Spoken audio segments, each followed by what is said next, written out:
रहमत एक ईमानदार और मेहनती किसान था जो अपनी बीवी और बच्चों के साथ एक छोटे से गांव में रहता था। इसकी सबसे कीमती चीज इसकी दूध देने वाली गाय लाली थी।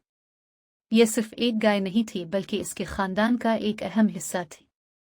रहमत इसका बहुत ख्याल रखता, इसके लिए ताज़ा चारा लाता और रोज़ाना पानी देता। लाली भी रहमत और उसके बच्चों से बहुत मोहब्बत करती थी।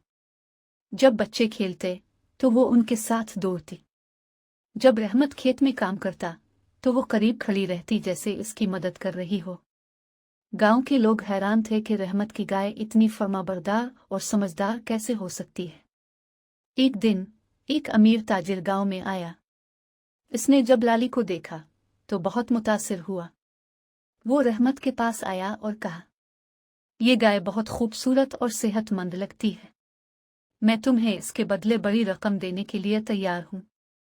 रहमत ने मुस्कुराकर जवाब दिया, मुआफ कीजिए साहिब, ये मेरे लिए सिर्फ एक गाय नहीं बल्कि मेरे खानदान की तरह है। मैं इसे किसी कीमत पर नहीं बेच सकता। ताजिर हैरान हुआ और रकम बढ़ाने की पेशकश की, मगर रहमत ने फिर इनकार कर दिया। गांव वालों ने सोचा कि रहमत ने बहुत बड़ी दौलत को ठुकरा दिया, लेकिन वो जानते थे कि इसके लिए लाली की मोहब्बत दौलत से ज्यादा अहम थी। चंद दिन बाद रात के वक्त कुछ चोर रहमत के खेत में घुस आए।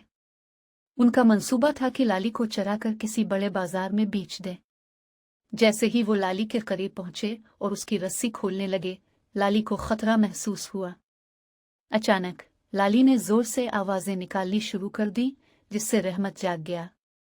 मगर चोरों ने इसे पकड़कर धमकी दी कि अगर उसने आवाज निकाली तो वो उसे नुकसान पहुंचाएंगे।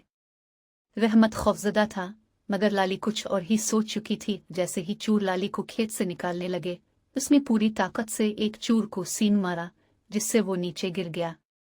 बाकी चोर घबरा गए, मगर फिर भी कोशिश जारी रखी। तभी लाली ने अपनी ताकतवर टांगों से जमीन पर जोर से लात मारी, जिससे चोर मजीद परेशान हो गए। लाली की आवाजें और शोर सुनकर गांव वाले जाग गए और दौड़ते हुए रहमत के घर पहुंचे।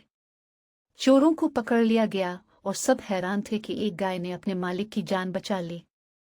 रहमत ने लाली को गले लगाया और कहा, तुम सिर्फ एक गाय नहीं बल्कि मेरी मुहाफिज हो।